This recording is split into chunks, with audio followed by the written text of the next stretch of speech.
High বন্ধুরা, শুভ দুপুর। সবাই কেমন আছো? আশা করছি সবাই খুবই ভালো আছো। আর মম অ্যান্ড ডটার চ্যানেলে তোমাদেরকে অনেক অনেক স্বাগত জানিয়ে শুরু করলাম আজকের ভিডিও। আজকে যেন ওয়েদারটা একদম ভালো না,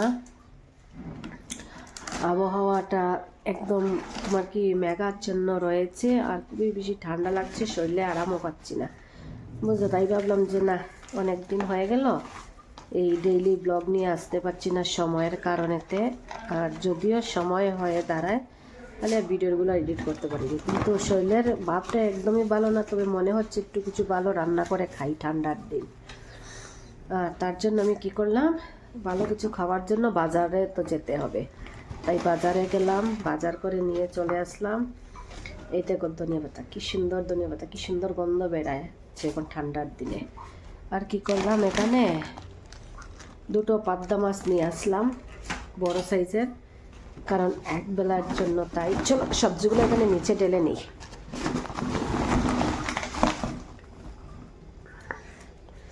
বেশি কিছু সবজি আনলাম না, শুধু শুধু এনে যেন নষ্ট হয়। শুধু টমেটো কটা নিয়ে আসলাম, আর তোমার উলকপি, উচ্ছে, বেগুন, বিনস, ফুলকপি। আর এদিকে নিয়ে আসলাম কারি পাতা, ধনিয়া পাতা, আর ওরে বাবা আবার কি বলবো, একটার পরে একটা যে বলি আমি, মানে লেগেই থাকে। যেরকম বলে আমার অসুখ বিসুখ লেগেই থাকে, এইরকম জিনিসপত্রের দামও মানে লেগেই থাকে। আবার হঠাৎ করে দেখি, পরশুদিন দেখলাম ডিম ঠিকঠাক রয়েছে দাম, আজকে দেখি হঠাৎ করে অনেকটাই দাম বেড়ে গেল। তাই আমি কি করলাম, একটু কমিয়ে নিয়ে আসলাম। দেখি দুদিন পরে পরে তো কমতেই থাকে, বাড়তেই থাকে, যদি আবার কমে তারপরে আবার নিয়ে আসবো। আর আজকে আমি মনে মনে ভাবছি একটু স্পেশালভাবে ফুলকপি দিয়ে আর কি তোমার বলে এটাকে পাবদা মাছ দিয়ে একটু ঝোল করব। ঠান্ডার দিনে খেতে ভালো লাগবে। এখন করব, রাতে অবধি চলে যাবে। এখন তো আমি এইমাত্র সকালেরই খাবার খেলাম।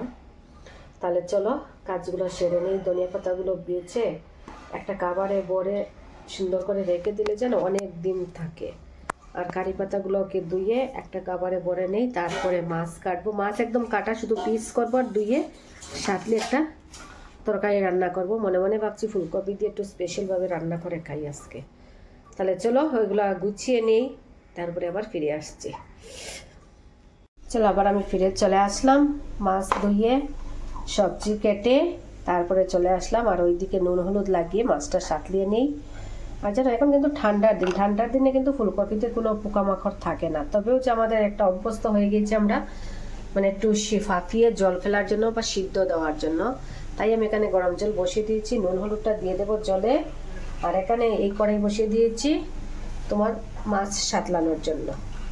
আর কি বলে বলে নাকি ঠান্ডার দিন নাকি তেল মশলা কম লাগে, মানে মাছ দিয়ে যে কোনো কিছু রান্না করতে। আমাদের তো এখানে তো আর পুকুরের জ্যান্ত মাছ তো নিয়ে আসছি না, আর ক্ষেতের তো আর তোমার ফুলকপি নিয়ে আসছি না।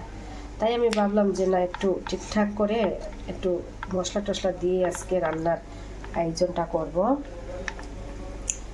খুব শখ করে রান্না করি জানো। এখানে দেখতে সুন্দর যেমন তেমন, কিন্তু আমাদের গ্রামের মতো মানে খেতে এখানে শাকসবজিগুলো না, বুঝলে।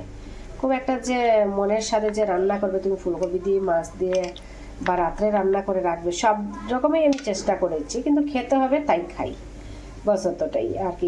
এমন কিছু না, বুঝলে। দিনে দিনে তো কি বলবো তোমাকে, আকাশ ছোঁয়ার জিনিসপত্রের দাম হচ্ছে। তো চলো আমার এইদিকে জলটা গরম হয়ে গেল, ফুলকপিগুলো একটু ফাঁপিয়ে নিই।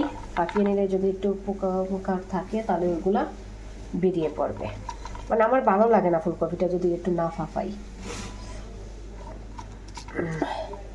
কি একটা বৃষ্টির ভাব করছে, সেই বৃষ্টির ভাবে যেন শরীরেও আরাম লাগছে না। মা আগে আমাদেরকে এইরকম বলতো যে ঠান্ডার দিন একদম কম মশলা তেল, একদম কম মশলা তেল। আর ঠিকই মায়ের হাতে রান্নাটা খুব স্বাদ হতো, বুঝলে। আমাদের সর্বদাই আগে সন্ধ্যার দিকে ছোট মাছ আনা হতো, আর রাত্রের দিকে গিয়ে তোমার বড় মাছ আনা হতো। তার সময় দেখতাম মা বড় মাছকে ও বাবা গো, ওইগুলা বরফে ঠান্ডার মাছটা, বন্ধুরা আমি পালিয়ে গেলাম, ক্যামেরাই বন্ধ করে দিলাম। মানে এমন মানে তেলের ছিটকি দিচ্ছিল, ওরে বাবারে, বুঝলে। কয়েকদিনের তো ঠান্ডা মাছ হয়, আর যেই মাত্র মানে গরমের মধ্যে পড়ে, মানে রাগের মাথাতে সব ছিটকে মানে আমাদের শরীরের মধ্যে ওরা ছিটিয়ে দিয়ে তবেই ওদের রাগটা কমায়। যেতদিন আমাদেরকে কেন তোরা বরফে রাখলি। আর জানো পাবদা মাছ দুটোই কিন্তু বড় বড় ছিল, দেখো কতটুকু লম্বা একটা লেজ। এখানে ভাবছিলাম আর একটা পিস করবো, কিন্তু সাতলানোর পরে তো এটা কমে যাবে, তাই আমি আর পিস করতে গেলাম না। এক বেলার জন্য খাবো যেহেতু, তাহলে একটু বড় বড়ই খাই। আর আমরা বলছি আমাদের পরিবারের মধ্যে মানে ছোটো ছোটো মাছের পিস একটু পছন্দ কমই করে, একটু মোটো মোটো থাকতে হবে, দুবেলাই খাই। তো বাবা ওগুলো খুব করছে, চিপকি দিচ্ছে, একটু ডাকা দিয়ে দিই। বুঝতে পারছো কীরকম বুটুর পাটুর কুটুর পড়ছে, সব রাগ মিটিয়ে দিচ্ছে ওদের, যা জমানো ছিল এতদিন বরফের মধ্যে তা। চলো বন্ধুরা আবার ফিরে চলে আসলাম, আর মাছগুলোতে এমন ছিটালো, আমি এখান থেকে পালালাম। পালিয়ে যাই হোক সব কিছু অন্য যেগুলো কাজ ছিল সেগুলো সেরে আসলাম। আর এখানে আমি ফুলকপি আলু বেজে নিলাম। আর আজকে ভাবছি একটু অন্যরকম করে রান্না করব। কোনোদিন অবশ্য কালো জিরে আমি ফোড়নে দিইনি, আজকে দিচ্ছি।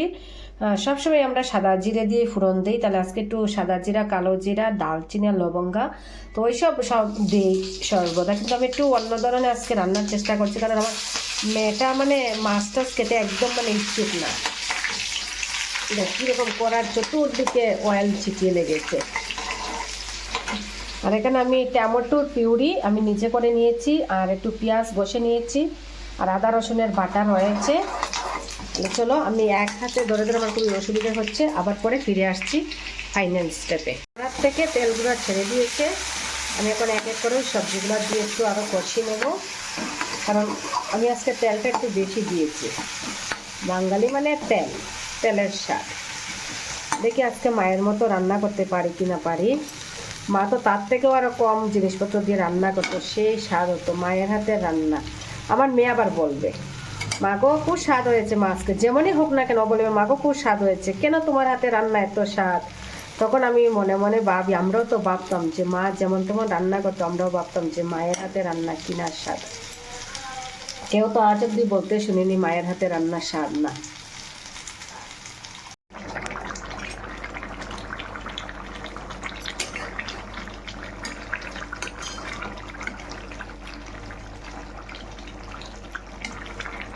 চলো বন্ধুরা হয়ে গেল আমার সবজিটা ফাইনালি, কিন্তু এখন আর খাওয়া দাওয়া করছি না, মেয়ে আসুক তারপরে। আর ঠান্ডার দিনের যে আসল ইয়েটা হলো ধনিয়া পাতা। আমি ধনিয়া পাতা একটু কুচিয়ে দিয়ে দিলাম, দিয়ে এখন ঢাকা দিয়ে দিব, গরম গরম সেখানেই গন্ধ। মানে আমরা বেশি মানে তরকারির উপরে মানে আগুনের মধ্যেই দেওয়া ধনিয়া পাতাটা বেশি পছন্দ করি না, তাই নামানোর পরে দিলে গন্ধটা মানে বেশ ভালো থাকে আমার মনে হয়, তাই আমি নামিয়ে দিলাম। আর ঠান্ডার দিনে যদি ফুলকপি তরকারিতে যদি একটু ধনিয়া পাতা না হয়, তাহলে মনে হয় যে সেই জমে আর উঠছে না। চলো সবজিটা খুব সুন্দর হয়েছে দেখতে, খেতে কেমন হবে জানি না, মেয়ে আসুক, মেয়ে খেয়ে জানাবে। तो चलो আবার খাওয়া দাওয়াতে পরে ফিরে আসছি। तो गाइस अब मैं स्कूल से आ गई हूँ वापस और मैं खा रही हूँ। और ये कौन सा फिश है मुझे पता नहीं, कौन सा फिश है मम्मी? ये बंगाली पाबदा फिश है। पाबदा। चलो अभी टेस्ट करती हूँ। टेस्ट करके बोलो। तुमके लिए मैं इंतजार कर रही हूँ, तुम कब आएगी टेस्ट करोगी।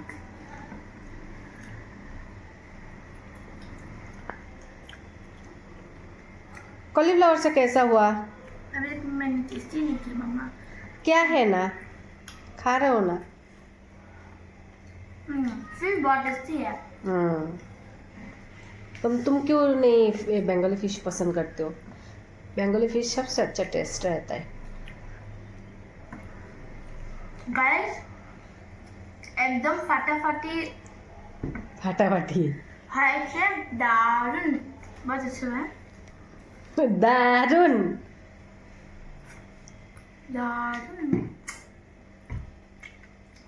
ठीक है वीडियो तुम ही खत्म कर दो आज। तो गाइस आपको ये वीडियो कैसे लगा, बाय जरूर बताना है ना कमेंट्स करके। हाँ कमेंट्स करके आपको जरूर बताना है, और सब्सक्राइब भी कर देना है हमारे वीडियो को। बाय।